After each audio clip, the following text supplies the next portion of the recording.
नमस्कार मित्रांनो, स्वागत आहे तुम्हा सर्वांचंच आपल्या आजच्या या व्हिडिओमध्ये. आजच्या आपल्या या व्हिडिओमध्ये आपण जाणून घेणार आहोत लग्नानंतर होईलच प्रेम या मालिकेच्या आजच्या भागाचे लेटेस्ट आणि इंटरेस्टिंग अपडेट. त्यामुळे पटापट व्हिडिओला लाईक करा, चॅनलला सबस्क्राईब करा आणि बेल आयकॉन आठवणीने प्रेस करा. मित्रांनो, आजचा एपिसोड हा खूपच जास्त रंजक आणि इंटरेस्टिंग असणार आहे, कारण आजच्या एपिसोडमध्ये काव्या मंगळसूत्र न घालता खाली आलेली आहे आणि धर्माधिकारी गुरुजींनी हे बघून त्यांना खूप राग आलेला आहे काव्याचा आणि ते काव्यावरती प्रचंड चिडलेले आहेत आणि आगीत तेल ओतण्याकरता वसु आत्या आणि रम्या तर असतातच, म्हणून त्या मुद्दामून आता कशा प्रकारे धर्माधिकारी गुरुजींना भडकवत असतात. मग नंदिनी ही काव्याचं मंगळसूत्र शोधायला तिला तिकडे घेऊन जाते आणि त्यानंतर कशा प्रकारे पार्थ हा उत्तम नवरा असल्यासारखं काव्याची बाजू सांभाळून घेतो आणि तो सगळ्यांच्या समोर काव्याला सपोर्ट करतो. आता नेमकं काय घडलं, कसं घडलं, काव्याचं मंगळसूत्र हरवलं ते नक्की सापडलं का आणि पार्थने का काव्याला सांभाळून घेतलं, नेमकं काय घडलं हे सगळं जाणून घेण्यासाठी तर तुम्हाला आपला व्हिडिओ शेवटपर्यंत नक्की पाहावा लागेल. पण व्हिडिओ सुरू करण्या अगोदरच व्हिडिओला पटकन लाईक करा, चॅनलला सबस्क्राईब करा आणि आठवणीने बेल आयकॉन प्रेस करा. मित्रांनो, तुमचा एक लाईक हा आमच्यासाठी खूप महत्त्वाचा आणि मोलाचा असतो. त्याच्यामुळेच पुढे आणखीन जास्त उत्तम व्हिडिओ बनवण्याकरिता आम्हाला मोटिवेशन मिळत असतं. त्यामुळे पटापट लाईकसुद्धा करून टाका. त्याचबरोबर चॅनलला सबस्क्राईब तर कराच, पण बेल आयकॉन आठवणीने प्रेस करा, जेणेकरून पुढच्या प्रत्येक एपिसोडचं नोटिफिकेशन हे तुम्हाला अगदी पटापट मिळत गेलं पाहिजे.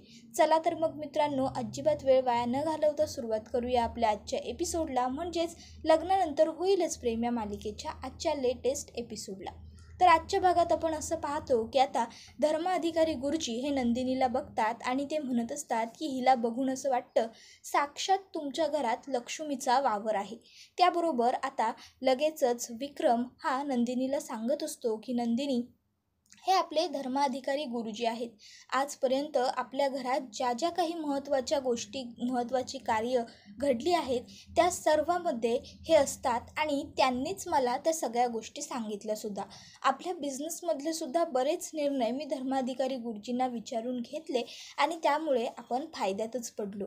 म्हणजे खरं तर तुमच्या लग्नाच्या वेळी 3 महिन्याकरिता हे अमेरिकेला एका खूप मोठ्या उद्योगपतीच्या वास्तुशांतीसाठी गेले होते, म्हणून त्यांना तुमच्या लग्नामध्ये येता आलं नव्हतं आणि म्हणूनच आज मी त्यांना बोलवलं आहे. आता हे सगळं ऐकून नंदिनीला सुद्धा छान वाटतं आणि नंदिनी धर्माधिकारी गुरुजींकडे बघतच राहते.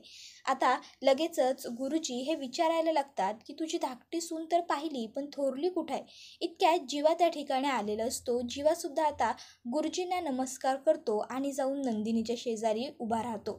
आता जोड्याने दोघं जण खूप छान दिसत असतात. त्याबरोबर लगेच मालिनी म्हणते, मी बोलवते. पार्थ आणि काव्यसुद्धा येतच असतील. इतक्यात मालिनी हाक मारायला मागे वळते तर त्या ठिकाणी पार्थ आणि काव्या तिला येताना दिसतात. त्यावर मालिनी म्हणते, ते बघा दोघंही आलेच.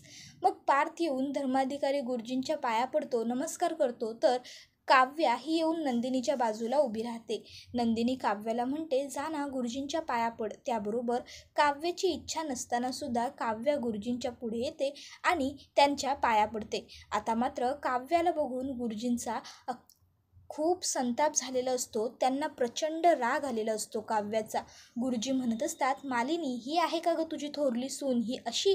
त्याबरोबर लगेचच मालिनी ही म्हणायला लागते, मी सांगितलं होतं नंदिनी, मी सांगितलं होतं ना तुला की. मग त्याबरोबर लगेच नंदिनी ही म्हणायला लागते, हो मी निरोप दिला होता. पण त्याबरोबर आता नंदिनीसुद्धा काही बोलत नसते. मग काव्या ही मागे वळते आणि नंदिनीला विचारत असते, काय झालं ताई, कसला निरोप. त्यावर नंदिनी ही काव्याला म्हणत असते, काव्या तुला सांगितलं होतं ना आज व्यवस्थित आवरून नीट तयार होऊन खाली ये म्हणून, मग तरीसुद्धा. त्याबरोबर लगेच आता काव्या म्हणत असते, ताई अगं मग आंघोळ वगैरे करून व्यवस्थित आवरूनच मी खाली आली आहे आज, खरंच. त्याबरोबर मालिनी लगेचच म्हणायला लागते की आजच्या दिवस जर व्यवस्थित तयार झाली असतीस, 4 दागिने घातले असते, साडी नेसली असतीस, तर काय बिघडलं असतं काव्या तुझं. त्याबरोबर लगेचच आता काव्या ही काही बोलत नसते. मग लगेच धर्माधिकारी गुरुजी हे काव्याला म्हणायला लागतात की आत्ताच मी एवढं कौतुक केलं तुमच्या थोरल्या सुनेचं, आणि ही धाकटी अशी दोघीसुद्धा सख्या बहिणी आहेत, त्यामुळे मी ह्यांच्या आईवडिलांनासुद्धा दोष देऊ शकत नाही. कारण आईवडिलांनी दोघी बहिणींवरती अगदी सारखे संस्कार केले असणार ना. पण एकीने ते संस्कार घेतले, जपले आणि जतलेसुद्धा, तर दुसरीने मात्र संस्कार घेतलेच नाही, असेच वाऱ्यावर सोडून दिले. त्यामुळे काय करणार. आता मात्र गुरुजींचा राग प्रचंड तीव्र असतो. इतक्यात मुद्दामून वसुहत्या आगीत तेल ओतायचं काम करत असते. ती म्हणायला लागते, गुरुजी मी काव्याच्या वतीने तुमची माफी मागते. ती लगेच जाऊन पटकन तयार होऊन येईल. त्यावर काव्या ही आणखीन चिडते आणि वसुहत्यांना म्हणते, आत्या मी तयारच आहे हां. त्याबरोबर लगेचच आता आत्या ही तिला म्हणत असते, अगं बरं ठीक आहे, पण किमान जा आणि गळ्यात मंगळसूत्र तर घालून ये, जा. त्याबरोबर लगेचच आता मालिनीसुद्धा काव्याला म्हणायला लागते, काव्या जा आणि मंगळसूत्र घालून ये. त्याबरोबर काव्याला मंगळसूत्र घालण्यात रस नसतो, तर मालिनी तिला सांगते, लवकर जा आणि मंगळसूत्र घाल, आणि यावर आता चर्चा नको आहे काव्या. त्यावर काव्या ही म्हणत असते, पण माझं मंगळसूत्र हरवलं आहे आणि म्हणून मी ते घातलं नाही आहे. आता मंगळसूत्र हरवलं आहे हे ऐकून मुद्दामून वसुहत्या कांगावं करायला सुरुवात करते. काय, मंगळसूत्र हरवलं आहे? अगं तुला कळतं आहे का तू काय बोलतेस ते? ज्या बायकांच्या गळ्यात मंगळसूत्र घालायला नसतं ना, त्यांना विचार मंगळसूत्राचं महत्त्व किती आणि काय असतं ते. तुला खरंच कळणार नाही मंगळसूत्राचं पावित्र्य. त्याबरोबर लगेच आता धर्माधिकारी गुरुजी म्हणायला लागतात, की तुला कळतंय का तू काय बोलतेस ते मुली? अगं मंगळसूत्र ही मुळात काढून ठेवण्याची गोष्ट नाहीच. तू मंगळसूत्र काढून ठेवलंसच कसं? मंगळसूत्र हे आपलं लग्न झालंय या पवित्र बंधनाचं एक नात्याचं बंधन असतं, आणि तू तेच काढून ठेवलंस गळ्यातून. त्यावर काव्या म्हणत असते, काय म्हणालात? मंगळसूत्र हे बंधन असतं आणि मला बंधनात अडकायला आवडत नाही.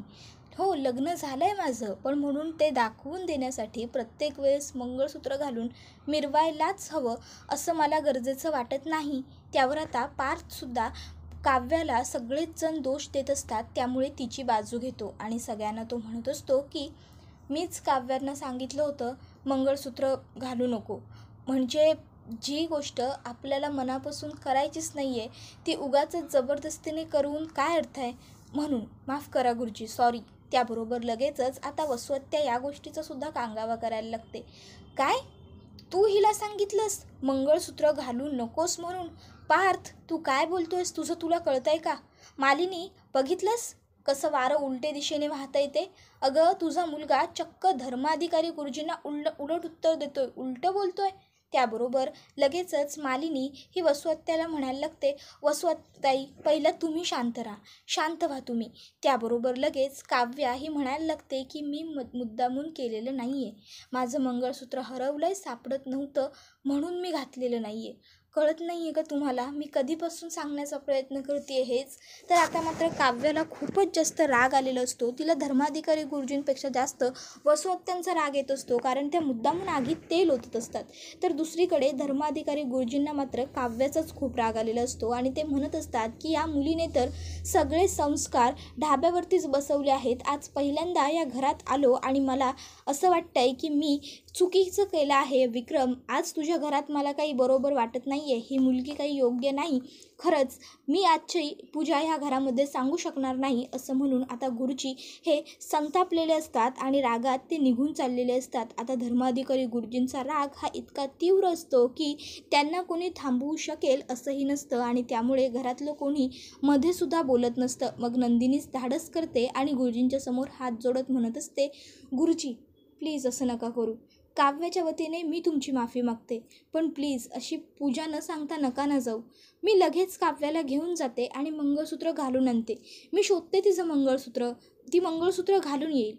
काव्या चल माझ्याबरोबर. त्यावर काव्या म्हणायला लागते, ताई अगं खरंच या सगळ्याची गरज आहे असं वाटतंय का तुला? त्याबरोबर नंदिनी म्हणत असते, हो काव्या चल माझ्याबरोबर. तर मालिनीसुद्धा काव्याला म्हणायला लागते, हो गरज आहे काव्या, मंगळसूत्र घालण्याची आज गरज आहे. आज आपल्या घरामध्ये पूजेसारखं कार्य आहे. घरात 4 बायका येतील त्यावेळेस सगळेच प्रश्न विचारतील, त्यामुळे तुझ्या गळ्यात मंगळसूत्र असणं गरजेचं आहे. जा लवकर आणि मंगळसूत्र घालून ये आणि पुन्हा या विषयावर चर्चा नको आहे, जा लवकर. त्याबरोबर आता मात्र काव्याला मंगळसूत्र घालायला जाण्यात आणि शोधण्यात सुद्धा काही रस नसतो. पण नंदिनी तिचं काही ऐकतच नाही. ती सरळ तिला हाताला पकडते आणि आतमध्ये मंगळसूत्र शोधण्यासाठी घेऊन जाते. आता मात्र धर्माधिकारी गुरुजींचा संताप खूप वाढलेला असतो आणि त्यामुळे ते हॉलमध्ये येडझाऱ्या घालत असतात. आता नंदिनी बेडरूममध्ये काव्याला घेऊन आलेली असते आणि ती तिला विचारत असते की तू मंगळसूत्र कुठे ठेवलं होतं, सांग मला पहिलं. त्यावर काव्या म्हणत असते, इथेच ठेवलं होतं बेडवर. मग नंदिनी म्हणते, थांब मी शोधते. आणि मग ती तिकडे बेडवरती मंगळसूत्र शोधते तर तिला सापडत नसतं. ती म्हणते, काव्या इथे नाही आहे मंगळसूत्र. त्यावर लगेचच आता काव्या म्हणायला लागते, ताई मग मी काय करू, मी सांगितलं होतं ना की मला मंगळसूत्र नाही सापडलेलं तिथे. त्यावर नंदिनी म्हणत असते, काव्या तू नीट आठव, कुठेतरी दुसरीकडे ठेवलं असशील. अगं कधी कधी आपण स्ट्रेसमध्ये असतो, टेन्शन डोक्यात असतं, त्यामुळे आपण ती वस्तू तिथे ठेवलेलीच नसते, दुसरीकडे कुठेतरी ठेवलेली असते आणि आपल्याला असं वाटत असतं की आपण ती वस्तू तिथेच ठेवलेली आहे. अगं एखादी अंगठीसुद्धा आपण एवढा विचार करून सांभाळून जपून ठेवतो, मग हे तर मंगळसूत्र आहे, तू असंच कसं काय ठेवून दिलंस. त्यावर काव्या म्हणत असते, ताई म्हणजे तुला काय म्हणायचं आहे, मी हे सगळं मुद्दामून केलं आहे का. त्यावर नंदिनी तिला म्हणत असते, अगं नाही म्हणत आहे ना मी असं काव्या, मी म्हटलं आहे का असं, तू उगाच असा विचार का करतेस. त्यावर काव्या म्हणत असते, ताई हे मंगळसूत्र खरंच एवढं महत्त्वाचं आहे असं तुला वाटतं. अगं ज्या लग्नालाच काही अर्थ नाही आहे ते मंगळसूत्र तरी काय महत्त्वाचं. त्यावर नंदिनी काव्याला मंगळसूत्राचं महत्त्व समजावून सांगते. ती तिला म्हणत असते, काय म्हणालीस, मंगळसूत्राला काय महत्त्व. काव्या काहीतरी शास्त्र आहे म्हणूनच आपण लग्नात मंगळसूत्र घालतो ना गं. गुरुजी एका वाटीमध्ये हळद आणि कुंकू वाहतात आणि दुसऱ्या वाटीमध्ये साखर वाहतात. याच्या मागे शास्त्र असं आहे की हळद हे निगेटिव्हिटी दूर करतं आणि कुंकू हे आपलं सौभाग्य दाखवून देतं. आणि एका वाटीत साखर यासाठी भरली जाते की सासरी आपण कायम तोंडात साखर घेऊन वावरावं. मंगळसूत्राच्या 2 वाट्या म्हणजे सासर माहेरची खून असते आणि काळे मंगळसूत्रातले जे मणी असतात ना, ते कोणाचीही नजर आपल्याला लागू नये यासाठी असतं. आणि हे सगळं सोन्याच्या तारेमध्ये गोवलेलं असतं, जेणेकरून नवरा बायकोचं नातं हे सोन्यासारखं सुलाखून निघावं, त्या सोन्यासारखं राहावं. म्हणून ज्या वेळेस एखादी बाई गळ्यामध्ये मंगळसूत्र घालते ना, त्यावेळेस तिच्याकडे बघणाऱ्या प्रत्येक परपुरुषाच्या लक्षात ही गोष्ट येते की या बाईचं लग्न झालेलं आहे, हिला नवरा आहे, हिच्याकडे वाईट वाकड्या नजरेने बघायचं नाही आहे. एवढी ताकद असते मंगळसूत्रामध्ये. आणि तू विचारतेस मंगळसूत्राला काय महत्त्व, तुला कळतंय का, तू काय बोलतेस, एवढं पवित्र शास्त्र आहे आपल्या मंगळसूत्राचं आणि तरीसुद्धा तू असं म्हणतेस मंगळसूत्र का घालायचं म्हणून, तुला काही कळतंय का. आता मात्र काव्या ही नंदिनीला म्हणत असते, ताई तुला कसं कळत नाही आहे, मला काय सांगायचं आहे ते. मला मंगळसूत्राचा काहीच प्रॉब्लेम नाही आहे, मला माझ्या मंगळसूत्राचा प्रॉब्लेम आहे, कळतंय का तुला. मला माझं मंगळसूत्र नको आहे. त्यावर मात्र आता नंदिनी म्हणायला लागते, काव्या हे उत्तर नाही आहे, आता मंगळसूत्र शोधणं खूप गरजेचं आहे. तर दुसरीकडे आता मुद्दामून रम्या ही आगीत तेल ओतण्यासाठी गुरुजींना म्हणत असते, गुरुजी मी तुमच्यासाठी. त्याबरोबर गुरुजीच म्हणतात, काही नको आहे मला, समजलं. आता मात्र गुरुजी हे रागावत असतात आणि त्यामुळे ते आणखीन जोरात जोरात येडझाऱ्या घालत असतात. आता मुद्दामून रम्या ही मालिनीला विचारायला लागते, मामी मी सुद्धा जाऊन त्या दोघींना मदत म्हणजे. त्याबरोबर मालिनी ही रम्याला म्हणायला लागते, नाही नको नको, तू नको जाऊस कुठेही, तू इथेच थांब, येत असतील त्या दोघीजणी. इतक्यात आता पूजेसाठी 4 बायका आलेल्या असतात. आता बायका ह्या आल्याबरोबर पहिल्या मालिनीला येऊन भेटतात. तर मालिनी म्हणत असते, आलात तुम्ही, या. त्याबरोबर त्या बायका म्हणायला लागतात, न येऊन सांगतोय कोणाला, तुझ्या मुलांच्या लग्नाला सुद्धा आम्हाला येता आलं नव्हतं, म्हणून मग म्हटलं पूजेला तरी जाऊन यावं, नाहीतर त्याशिवाय तुझ्या 2-2 सुनांची भेट कशी होणार आम्हाला. काय कुठे आहेत तुझ्या सुना, तयार होत आहेत का. त्याबरोबर लगेच आता इकडे मुद्दामून वसवत्या म्हणायला लागते, नाही, एक सकाळपासूनच तयार होऊन बसली आहे आणि दुसरीला तयारच व्हायचं नाही आहे. त्याबरोबर मालिनी म्हणते, वसुताई. त्याबरोबर लगेचच बायका म्हणायला लागतात, कुठे आहेत तुझ्या सुना, अगं बोलव ना त्यांना. त्यावर लगेच मालिनी म्हणते हो मी बोलवते. काव्या, नंदिनी, त्याबरोबर नंदिनी म्हणते चल लवकर आणि मग ती काव्याला घेऊन बाहेर येते. आता मात्र काव्याच्या गळ्यात मंगळसूत्र नसतंच, कारण ते मंगळसूत्र काही सापडत नाही. त्यावर मुद्दामून आता वसुहत्या म्हणायला लागते की सापडलं मंगळसूत्र. तर नंदिनी ही सांगत असते की नाही, कुठेच नाही सापडलं, सगळीकडे शोधून झालं आहे माझं मंगळसूत्र, पण खरंच नाही सापडत आहे कुठेच. त्याबरोबर लगेचच आता बायका म्हणायला लागतात अरे बापरे, पहिल्याच दिवशी मंगळसूत्रच हरवलं. नाही म्हणजे जरा आश्चर्यच आहे, अजून लग्नाला 4 दिवससुद्धा झालेले नाही आहेत आणि मंगळसूत्रच नाही. आणि काय गं मालिनी, ही तुझी थोरली सून ना, खरंच खूप सुंदर दिसते. आता बायका नंदिनीला मोठी सून समजत असतात. त्याबरोबर मुद्दामून वसुहत्या म्हणते नाही नाही, ही धाकटी, म्हणजे हिचं लग्न ठरलं होतं पार्थबरोबर, पण हिने लग्न केलं जीवाबरोबर. आता ही धाकटी आणि जिने गळ्यामध्ये मंगळसूत्रच घातलेलं नाही आहे की नाही, ती आहे थोरली सून ह्या घरची. त्याबरोबर मात्र आता काव्याला राग येतो आणि काव्या म्हणायला लागते वसुहत्या, मी चुकून मंगळसूत्र घालायला विसरली आहे, कारण माझं मंगळसूत्र हरवलं आहे, नाहीतर मी मंगळसूत्र घातलं असतं. अंघोळ करताना काढून ठेवलं आणि ते सापडून नाही आहे. त्याबरोबर मुद्दामून आता बायका म्हणायला लागतात बापरे, असं कसं 4 दिवसात मंगळसूत्र हरवलं या मुलीने. मला तर वाटतं हिची पूजेची साडीसुद्धा हरवली, म्हणून ही अशा अवतारात पूजेला आली आहे. आता मूर्ख काव्याने मंगळसूत्र नाही पण किमान साडी तरी नेसायची होती, तर शाणी ड्रेसवरती पूजेसाठी आलेली असते. आता मात्र काव्य तर काही बोलत नसते, तर नंदिनी सांगत असते मी खूप शोधलं पण नाहीच सापडलं मला मंगळसूत्र काव्याचं. त्याबरोबर आता विक्रम म्हणायला लागतो की जाऊ देत ना, कुठून तरी चुकून ठेवलं गेलं असेल, आपण शोधूया, इथेच कुठेतरी सापडेल असेल इथेच. तर आता पार्थ म्हणायला लागतो की गुरुजी, मीच काव्याला सांगितलं होतं मंगळसूत्र घालू नकोस म्हणून. म्हणजे खरं तर आमचं लग्न हे खूप विचित्र परिस्थितीत झालं, तुम्ही इथे नव्हतात, तुम्हाला माहीत नाही आहे आमचं लग्न नेमकं कशा पद्धतीने पार पडलं आहे ते. त्यामुळे खरं तर काव्याला थोडंसं बर्डन आलं होतं त्या मंगळसूत्राचं वगैरे, आणि म्हणून मीच तिला सांगितलं होतं की तुम्ही मंगळसूत्र नाही घातलं तरी चालेल. मी सांगितलं होतं म्हणून त्यांनी मंगळसूत्र नाही घातलेलं. त्याबरोबर मात्र आता पार्थचा या सगळ्या गोष्टीची काहीच संबंध नसतो, त्याला हे सगळं माहीतच नसतं, तरीसुद्धा तो काव्याची बाजू घेतो आणि काव्या पार्थकडे बघतच राहते. तर मुद्दामून वसुहत्या म्हणायला लागते काय, तू सांगितलं होतंस मंगळसूत्र काढून ठेव म्हणून, तुला कळतंय का तू काय बोलतोयस ते. त्याबरोबर लगेच आता इकडे बायका म्हणायला लागतात की मंगळसूत्र चोरीला गेलंय ना, तुमच्या घरात ती काम करणारी कल्पना आहे ना, तिला विचारा, तिनेच चोरलं असेल. त्याबरोबर लगेचच वसुहत्यासुद्धा म्हणायला लागते की हो हो हो, बरोबर आहे तुमचं, तिलाच विचारायला हवं, तिनेच चोरलं असेल, कल्पनाकडेच बघते जरा. त्याबरोबर मालिनी म्हणायला लागते की नाही नाही, कल्पना असं काही करणं शक्य नाही आहे, ती खूप आधीपासून काम करते आमच्याकडे आणि ती आमची विश्वासू आहे, ती असं काहीही करणार नाही. त्याबरोबर लगेच नंदिनीसुद्धा म्हणायला लागते हो ना, म्हणजे खरं तर काव्य आंघोळीला जाण्यापूर्वीच कल्पनाताईंनी रूम पुसून वगैरे घेतली होती, त्यामुळे त्यांचा काही संबंधच नाही आहे या सगळ्याबरोबर. तर लगेच आता बायकांमध्ये चर्चा व्हायला लागते की ही अशी कशी मुलगी, सगळ्यांची कुजबूज सुरू होते. त्यानंतर आता लगेचच वसुहत्या ही काव्याला म्हणायला लागते अगं काव्या, काय आहे तुझ्या मनात ते बोल तरी नेमकं. हे बघ, जे काही असेल ते सांगून टाक, सगळ्यांना सांगून टाक की तुला हे लग्न निभवायचंच नाही आहे, टिकवायचंच नाही आहे, म्हणून तू अशी वागतेस. बोल सगळ्यांच्या समोर. अगं आज जर बोलली नाहीस ना, तर कायमची या लग्नामध्ये अडकून पडशील, बोल लवकर. त्याबरोबर लगेच आता मात्र इकडे जीवाला भीती वाटत असते की काव्य काही बोलते की काय, काय होईल नेमकं हे आता तर आपल्याला पाहायला मिळालेलं नाही आहे, पण पुढच्या एपिसोडमध्ये नक्कीच मिळेल.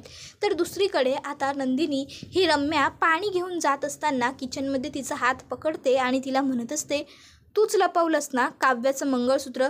त्यावर लगेच रम्या म्हणते मी कशाला लपवू तिचं मंगळसूत्र, काहीतरीच काय, आणि मग ती तिकडनं जात असते. त्यावर नंदिनी ही रम्याचा हात पकडते आणि तिला म्हणत असते घाबरलीस. आता मात्र रम्या खरोखरच घाबरलेली असते. तर नंदिनी ही रम्याला म्हणत असते रम्या, एक गोष्ट लक्षात ठेव, तू पार्थचं आणि काव्याचं लग्न मोडण्याचा कितीही प्रयत्न कर, पण मी तुला असं काहीही करू देणार नाही. काव्या ही माझी धाकटी बहीण आहे आणि तिच्यासाठी मला अख्ख्या जगाशी जरी लढावं लागलं ना तरीसुद्धा माझी तयारी आहे. त्यामुळे तू काहीच प्रयत्न करू नकोस, तसं कधीच होणार नाही. आता मात्र रम्याला खूप जास्त राग आलेला असतो आणि त्याचबरोबर ती आता नंदिनीला थोडी घाबरलेली सुद्धा असते. मित्रांनो, नंदिनीचा हा असा अवतार आणि तिचं हे असं बोलणं आपण पहिल्यांदाच पाहिलेलं असतं. घरातल्या व्यक्तींबरोबर नंदिनी ही खूप नम्रपणे आणि शांत चित्तेने बोलण्याचा नेहमीच प्रयत्न करत असते. आज पहिल्यांदाच ती एका घरातल्या व्यक्तीवरती चिडलेली आपण पाहतो. तर तुमचं काय मत आहे? आता नंदिनीने रम्याच्या बाबतीत जे काही केलं ते योग्य आहे की चुकीचं ते कमेंट करून नक्कीच सांगा. त्याचबरोबर तुम्हाला काय वाटतं, खरं तर काव्याने मंगळसूत्राची काळजी घेतली पाहिजे की नाही? कारण आपल्या महाराष्ट्रीयन संस्कृतीमध्येच नाही तर इतर बऱ्याचशा संस्कृतींमध्ये आपल्या मंगळसूत्राला हे खूप महत्त्व आहे आणि मंगळसूत्र ही संपूर्ण दागिन्यांमधली पवित्र गोष्ट, पवित्र दागिना मानला जातो. मग काव्याने त्याची काळजी घ्यायला हवी होती की नाही? कमेंट करून नक्कीच सांगा. त्याचबरोबर तुम्हाला काव्या आणि नंदिनी या दोघींपैकी जास्त कोण आवडते ते सुद्धा सांगायला विसरू नका. धन्यवाद.